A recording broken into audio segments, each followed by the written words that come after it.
د دغه ورور پوښتنه دا ده چې دا کومه اللهم انا مونږ وایو دا چیرته په کتابونو کې ثابته ده که نه؟ محترم وروره، اصل کې دا دواړه د قرآن مستقل سورتونه ول.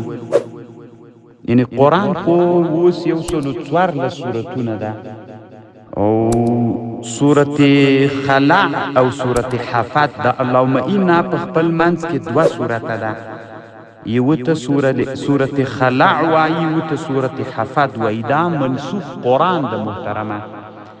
علامه جلال الدین سیوطی رحمه الله په اتقان فی علوم القرآن کې په دې باندې بحث کړی ده، او په کتاب الدعاء د امام طبرانی او امام بیهقی د ډیرو احادیثو کتابونو نه په دې باندې نقل کړی د محترمه چې د اللهم انا دعا دا مخکې عین قرآن وروره. امام سیوطی په دې مستقل کتاب جوړ کړی ده، اتحاف الوفت فی سورتی الخلع والحفت.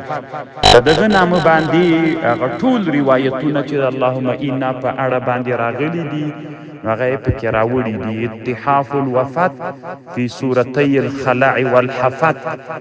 الله دې جوړ لره وروره کامیاب اوسي.